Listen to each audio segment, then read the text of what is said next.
ကျမက Phoenix မျိုးနွယ်စုရဲ့အမြင့်မြတ်ဆုံးမင်းသမီးပါ။နဂါ Igris ကကျမကိုသူ့မျိုးနွယ်တွေကနေခင်မွန်းလောင်းတယောက်ရွေးချယ်ခိုင်းတယ်။အရင်ဘဝတုန်းကကျမငေတငယ်ချင်းစုံဟိတ်ရွံကိုရွေးချယ်ခဲ့တယ်။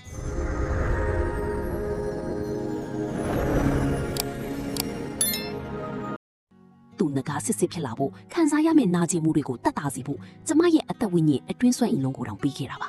။ဒါပေမဲ့သူနဂါ Igris ဖြစ်လာချိန်မှာတော့ကျမကိုဓာတ်နဲ့ထိုးတက်ခဲ့တယ်။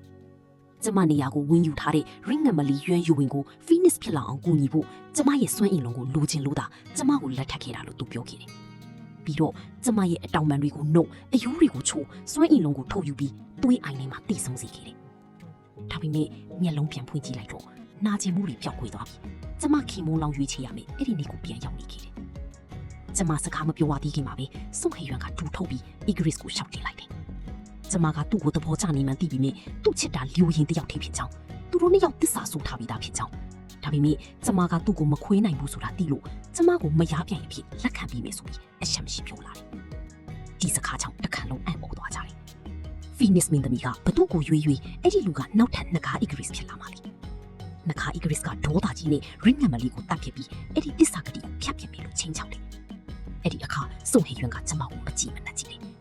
သူ့အထင်ကကျမကသူ့ကိုပဲလက်ထပ်ချင်နေတာဆိုတော့သူ့အခွင့်အရေးပြီးတော့လက်ခံလိုက်ယူရင်စီကနေအများကြီးလူယူထားပြီးတော့မနာလို့မဖြစ်နေလို့ဆိုလို့ချင်နေတာတကယ်တော့လူရင်ဆိုတာနှဆိုးစစ်ပွဲကလာတော့က Phoenix မျိုးတွေပြီးဥတွေအကုန်ပြောက်သွားချင်းအမားယွင်းခံပြီးကောက်ငွေခံရတဲ့ ring ငမလီပါနေ့တရာချမှလူမာမှန်သိပြီးမိဖျားကတနာလို့မင်းသမီးတစ်ဖာလို့ဆက်ထားခဲ့တာပါ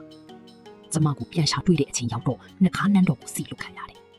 ဘာလို့လဲဆိုတော့နှခါမျိုးတွေကတွေးသားစွမ်းအင်နေပါလို့ Phoenix မင်းသမီးနဲ့ပေါင်းဖက်မှာသာမူးကျူးတန်ခံနိုင်ပြီးနှခါစစ်စစ်ဖြစ်လာနိုင်တာကို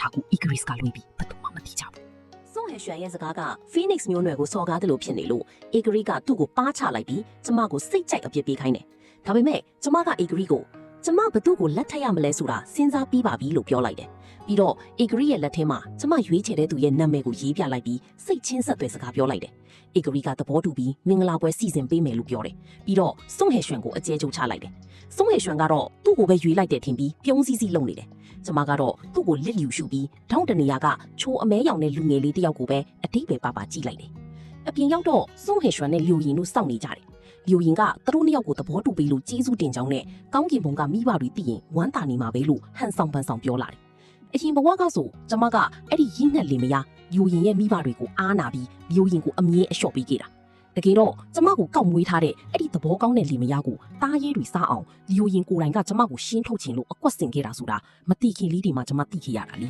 ။အခုလဲစွန့်ဟင်ရွှံကကျမကိုတားပြီးယွန်စီယာကောင်းတဲ့တောင်းဆိုမှုတစ်ခုလုပ်လာတယ်။လျိုရင်ကစွမ်းအင်နှိမ်ပါတော့အနိုင်ကျင့်ခံရမှာဆိုလို့ကျမရဲ့အတွင်းစွမ်းအင်လုံးကိုငှားပြီးပါတယ်။အရင်ဘဝကစွမ်းအင်လုံးအထုတ်ခံရတဲ့နာကျင်မှုတွေကိုပြန်သတိရပြီးသူတို့နှစ်ယောက်လုံးကိုချက်ချင်းတပ်ဖြစ်ခြင်းစိတ်ပေါက်သွားတယ်။ဒါပေမဲ့တီသွားရင်တိတ်လွယ်လေးလွတ်မြောက်သွားမှာပေါ့ဆိုပြီးစိတ်ကိုပြန်ထိန်လိုက်တယ်။ကျမကစွမ်းအင်လုံးအပြင်ထုတ်လိုက်ရင်ငါစွမ်းအင်တွေပျောက်ပြီးအသက်အန္တရာယ်ပါရှိနိုင်တယ်ဆိုတာနင်သိလားလို့မေးလိုက်တယ်။သူကတော့ကျမတို့ကလင်မယားတွေဖြစ်လာတော့မှပဲဘာမှမဖြစ်ပါဘူးဆိုပြီးမယားပြိုင်ဖြစ်လာမယ့်ကျမကိုသဝန်တိုးပြီးကစီးမနေဘူးသူ့ကိုပေးလိုက်ရင်အသက်အန္တရာယ်မဖြစ်အောင်သူ့တာဝန်ယူကြောင်း easy ပဲပြန်ပြောနေပါတော့တယ်